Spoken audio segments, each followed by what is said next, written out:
ब्रह्ममुरारिसुरार्चितलिङ्गं निर्मलवासित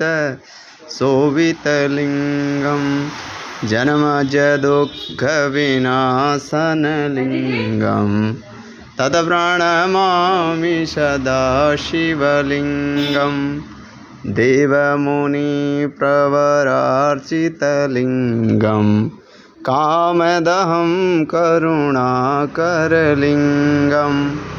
रावणदर्पविनाशनलिङ्गं तत्प्रणमामि सदा शिवलिङ्गं सर्वसुगन्धिसुलेपितलिङ्गं बुद्धिविवर्धनकारणलिङ्गं सिद्धसुरासुरवन्दितलिङ्गं तत्प्रणमामि सदा शिवलिङ्गं कनकमहामणिभूषितलिङ्गं मणिफणिवेष्टितशोभितलिङ्गं दक्षसूयज्ञविनाशनलिङ्गं तत्प्रणमामि सदा शिवलिङ्गं कुङ्कुमचन्दनलेपितलिङ्गं पङ्कजहारसुशोभितलिङ्गं सञ्चितपापविनाशनलिङ्गं तत्प्रणमामि सदा शिवलिङ्गं देवगणार्चितसेवितलिङ्गं भावरभक्तिविरेव च लिङ्गं दिनकरकोटिप्रभाकरलिङ्गं तत्प्रणमामि सदा शिवलिङ्गम् अष्टदलोपरिवेष्टितलिङ्गं सर्वसमुद्भवकारणलिङ्गम् अष्टदरिद्रविनाशनलिङ्गं तत्प्रणमामि सदा शिवलिङ्गं सुरगुरसुरवरपूजितलिङ्गं सुरवरपुष्पसदार्चितलिङ्गं परात्परं परमात्मनलिङ्गं तत्प्रणमामि सदा शिवलिङ्गं लिङ्गाष्टकमिदं पुण्यं यः पठे शिवसन्निधौ शिवलोकेमवाप्नोति शिवेन सह मोदते। ब्रह्ममुरारिसुरार्चितलिङ्गं निर्मलवासित शोभितलिङ्गं जन्मजदुःखविनाशनलिङ्गं तत्प्रणमामि सदा शिवलिङ्गं देवमुनिप्रवरार्चितलिङ्गं कामदहं करुणाकरलिङ्गं रावणदर्पविनाशनलिङ्गं तत्प्रणमामि सदा शिवलिङ्गं सर्वसुगन्धिसुलेपितलिङ्गं बुद्धिविवर्धनकारणलिङ्गं सिद्धसुरासुरवन्दितलिङ्गं तत्प्रणमामि सदा शिवलिङ्गं कनकमहामणिभूषितलिङ्गं मणिफणिवेष्टितशोभितलिङ्गं दक्षसूयज्ञविनाशनलिङ्गं तत्प्रणमामि सदा शिवलिङ्गं कुङ्कुमचन्दनलेपितलिङ्गं पङ्कजहारसुशोभितलिङ्गं सञ्चितपापविनाशनलिङ्गं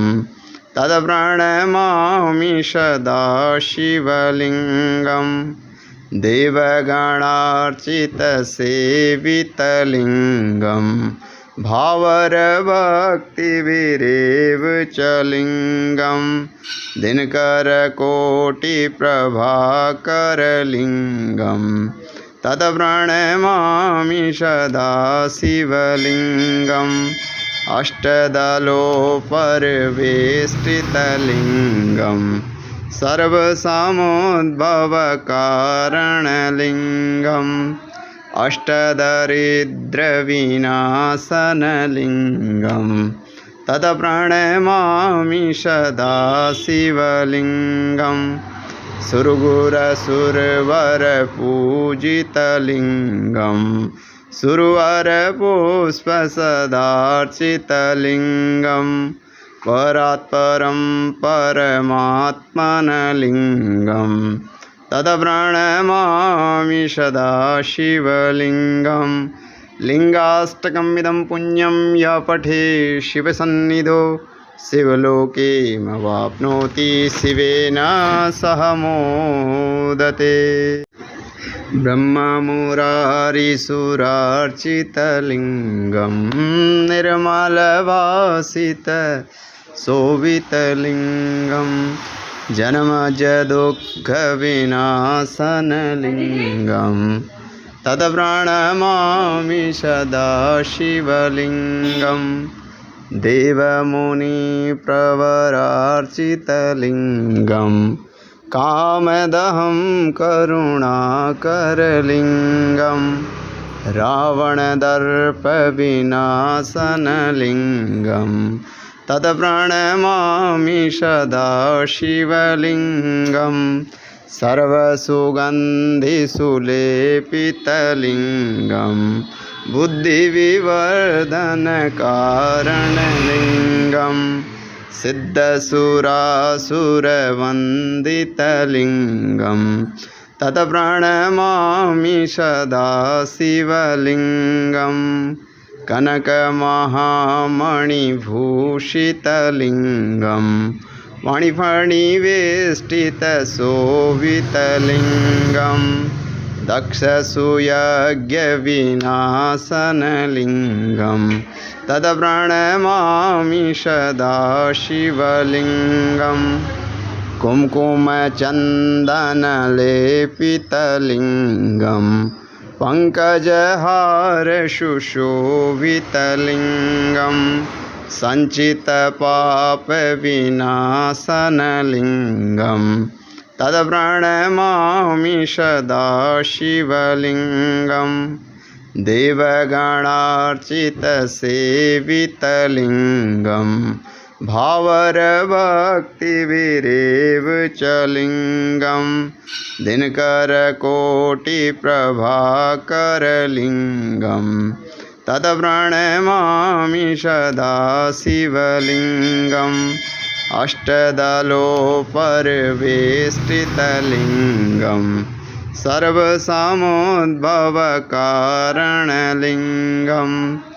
अष्टदरिद्रविनाशनलिङ्गं तत्प्रणमामि सदा शिवलिङ्गं सुरगुरसुरवरपूजितलिङ्गं सुरवरपुष्पसदार्चितलिङ्गं परात्परं परमात्मनलिङ्गं तत्प्रणमामि सदा शिवलिङ्गं लिङ्गाष्टकमिदं पुण्यं यः पठे शिवसन्निधौ शिवलोकीमवाप्नोति शिवेन सह मोदते। ब्रह्ममुरारिसुरार्चितलिङ्गं निर्मलवासित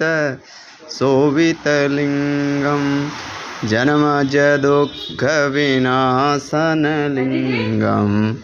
तत्प्रणमामि सदा शिवलिङ्गं देवमुनिप्रवरार्चितलिङ्गं कामदहं करुणाकरलिङ्गं रावणदर्पविनाशनलिङ्गं तत्प्रणमामि सदा शिवलिङ्गं सर्वसुगन्धिसुलेपितलिङ्गं बुद्धिविवर्धनकारणलिङ्गं सिद्धसुरासुरवन्दितलिङ्गं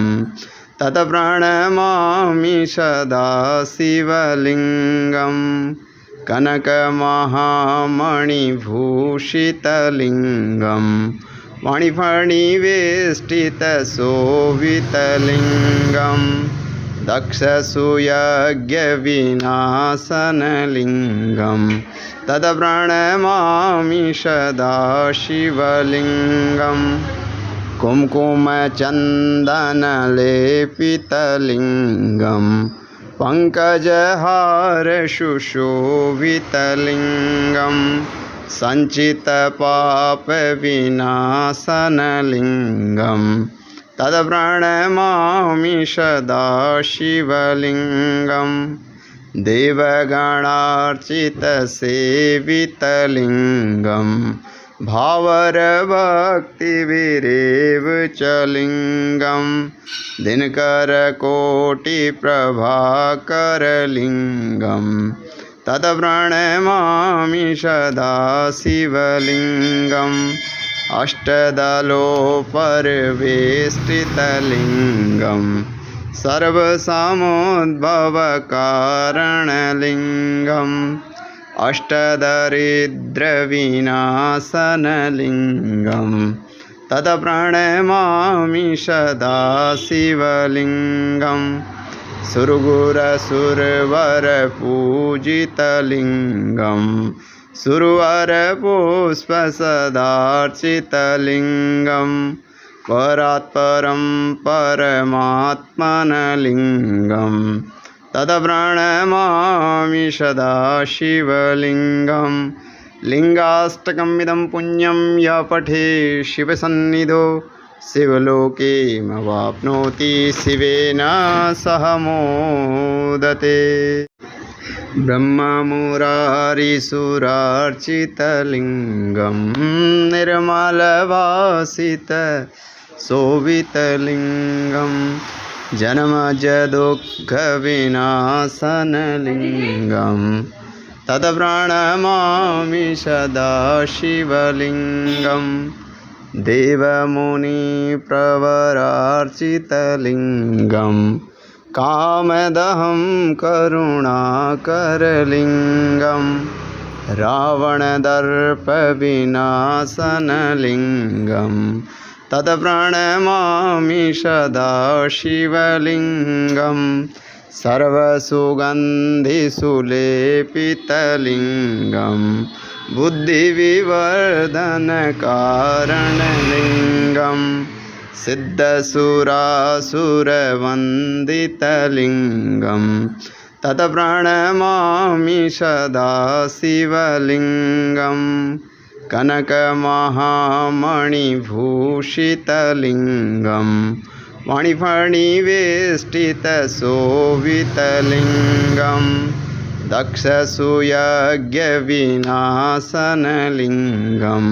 तत्प्रणमामि सदा शिवलिङ्गं कुङ्कुमचन्दनलेपितलिङ्गं पङ्कजहारशुशोभितलिङ्गं सञ्चितपापविनाशनलिङ्गं तत्प्रणमामि सदा शिवलिङ्गं देवगणार्चितसेवितलिङ्गं भावरभक्तिविरेव च लिङ्गं दिनकरकोटिप्रभाकरलिङ्गं तत्प्रणमामि सदा शिवलिङ्गम् अष्टदलोपरिवेष्टितलिङ्गं सर्वसमुद्भवकारणलिङ्गम् अष्टदरिद्रविनाशनलिङ्गं तत्प्रणमामि सदा शिवलिङ्गं सुरगुरसुरवरपूजितलिङ्गं सुरवरपुष्पसदार्चितलिङ्गं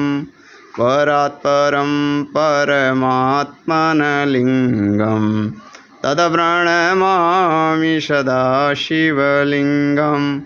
लिङ्गाष्टकमिदं पुण्यं यः पठे शिवसन्निधौ शिवलोकीमवाप्नोति शिवेन सह मोदते। ब्रह्ममुरारिसुरार्चितलिङ्गं निर्मलवासित शोभितलिङ्गं जन्मजदुःखविनाशनलिङ्गं तत्प्रणमामि सदा शिवलिङ्गं देवमुनिप्रवरार्चितलिङ्गं कामदहं करुणाकरलिङ्गं रावणदर्पविनाशनलिङ्गं तत्प्रणमामि सदा शिवलिङ्गं सर्वसुगन्धिसुलेपितलिङ्गं बुद्धिविवर्धनकारणलिङ्गं सिद्धसुरासुरवन्दितलिङ्गं तत्प्रणमामि सदा शिवलिङ्गं कनकमहामणिभूषितलिङ्गं मणिफणिवेष्टितशोभितलिङ्गं दक्षसूयज्ञविनाशनलिङ्गं तत्प्रणमामि सदा शिवलिङ्गं कुङ्कुमचन्दनलेपितलिङ्गं पङ्कजहारसुशोभितलिङ्गं सञ्चितपापविनाशनलिङ्गं तत्प्रणमामि सदा शिवलिङ्गं देवगणार्चितसेवितलिङ्गं भावरभक्तिभिरेव च लिङ्गं दिनकरकोटिप्रभाकरलिङ्गं तत्प्रणमामि सदा शिवलिङ्गम् अष्टदलोपरिवेष्टितलिङ्गं सर्वसमुद्भवकारणलिङ्गम् अष्टदरिद्रविनाशनलिङ्गं तत्प्रणमामि सदा शिवलिङ्गं सुरगुरसुरवरपूजितलिङ्गं सुरवरपुष्पसदार्चितलिङ्गं परात्परं परमात्मनलिङ्गं तत्प्रणमामि सदा शिवलिङ्गं लिङ्गाष्टकमिदं पुण्यं यः पठे शिवसन्निधौ शिवलोकीमवाप्नोति शिवेन सह मोदते। ब्रह्ममुरारिसुरार्चितलिङ्गं निर्मलवासित शोभितलिङ्गं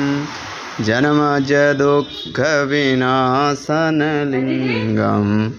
तत्प्रणमामि सदा शिवलिङ्गं देवमुनिप्रवरार्चितलिङ्गं कामदहं करुणाकरलिङ्गं रावणदर्पविनाशनलिङ्गं तत्प्रणमामि सदा शिवलिङ्गं सर्वसुगन्धिसुलेपितलिङ्गं बुद्धिविवर्धनकारणलिङ्गं सिद्धसुरासुरवन्दितलिङ्गं तत्प्रणमामि सदा शिवलिङ्गं कनकमहामणिभूषितलिङ्गं मणिफणिवेष्टितशोभितलिङ्गं दक्षसूयज्ञविनाशनलिङ्गं तत्प्रणमामि सदा शिवलिङ्गं कुङ्कुमचन्दनलेपितलिङ्गं पङ्कजहारशुशोभितलिङ्गं सञ्चितपापविनाशनलिङ्गं तत्प्रणमामि सदा शिवलिङ्गं देवगणार्चितसेवितलिङ्गं भावरभक्तिविरेव च लिङ्गं दिनकरकोटिप्रभाकरलिङ्गं तत्प्रणमामि सदा शिवलिङ्गम् अष्टदलोपरिवेष्टितलिङ्गं सर्वसमुद्भवकारणलिङ्गम् अष्टदरिद्रविनाशनलिङ्गं तत्प्रणमामि सदा शिवलिङ्गं सुरगुरसुरवरपूजितलिङ्गं सुरवरपुष्पसदार्चितलिङ्गं परात्परं परमात्मनलिङ्गं तत्प्रणमामि सदा शिवलिङ्गं लिङ्गाष्टकमिदं पुण्यं यः पठे शिवसन्निधौ शिवलोकेमवाप्नोति शिवेन सह मोदते ब्रह्ममुरारिसुरार्चितलिङ्गं निर्मलवासितशोभितलिङ्गं जन्मजदुःखविनाशनलिङ्गं तत्प्रणमामि सदा शिवलिङ्गं देवमुनिप्रवरार्चितलिङ्गं कामदहं करुणाकरलिङ्गं रावणदर्पविनाशनलिङ्गं तत्प्रणमामि सदा शिवलिङ्गं सर्वसुगन्धिसुलेपितलिङ्गं बुद्धिविवर्धनकारणलिङ्गं सिद्धसुरासुरवन्दितलिङ्गं तत्प्रणमामि सदा शिवलिङ्गं कनकमहामणिभूषितलिङ्गं मणिफणिवेष्टितशोभितलिङ्गं दक्षसूयज्ञविनाशनलिङ्गं तत्प्रणमामि सदा शिवलिङ्गं कुङ्कुमचन्दनलेपितलिङ्गं पङ्कजहारशुशोभितलिङ्गं सञ्चितपापविनाशनलिङ्गं तत्प्रणमामि सदा शिवलिङ्गं देवगणार्चितसेवितलिङ्गं भावरभक्तिविरेव च लिङ्गं दिनकरकोटिप्रभाकरलिङ्गं तत्प्रणमामि सदा शिवलिङ्गम् अष्टदलोपरिवेष्टितलिङ्गं सर्वसमुद्भवकारणलिङ्गम् अष्टदरिद्रविनाशनलिङ्गं तत्प्रणमामि सदा शिवलिङ्गं सुरगुरसुरवरपूजितलिङ्गं सुरवरपुष्पसदार्चितलिङ्गं परात्परं परमात्मनलिङ्गं तत्प्रणमामि सदा शिवलिङ्गं लिङ्गाष्टकमिदं पुण्यं यः पठे शिवसन्निधौ शिवलोकेमवाप्नोति शिवेन सह मोदते ब्रह्ममुरारिसुरार्चितलिङ्गं निर्मलवासितशोभितलिङ्गं जन्मजदुःखविनाशनलिङ्गं तत्प्रणमामि सदा शिवलिङ्गं देवमुनिप्रवरार्चितलिङ्गं कामदहं करुणाकरलिङ्गं रावणदर्पविनाशनलिङ्गं तत्प्रणमामि सदा शिवलिङ्गं सर्वसुगन्धिसुलेपितलिङ्गं बुद्धिविवर्धनकारणलिङ्गं सिद्धसुरासुरवन्दितलिङ्गं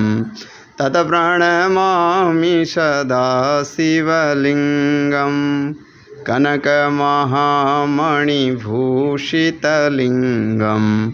मणिफणिवेष्टितशोभितलिङ्गं दक्षसूयज्ञविनाशनलिङ्गं तत्प्रणमामि सदा शिवलिङ्गं कुङ्कुमचन्दनलेपितलिङ्गं पङ्कजहारसुशोभितलिङ्गं सञ्चितपापविनाशनलिङ्गं तत्प्रणमामि सदा शिवलिङ्गं देवगणार्चितसेवितलिङ्गं भावरभक्तिभिरेव च लिङ्गं दिनकरकोटिप्रभाकरलिङ्गं तत्प्रणमामि सदा शिवलिङ्गम् अष्टदलोपरिवेष्टितलिङ्गं सर्वसमुद्भवकारणलिङ्गम् अष्टदरिद्रविनाशनलिङ्गं तत्प्रणमामि सदा शिवलिङ्गं सुरगुरसुरवरपूजितलिङ्गं सुरवरपुष्पसदार्चितलिङ्गं परात्परं परमात्मनलिङ्गं तत्प्रणमामि सदा शिवलिङ्गं लिङ्गाष्टकमिदं पुण्यं यः पठे शिवसन्निधौ शिवलोकीमवाप्नोति शिवेन सह मोदते।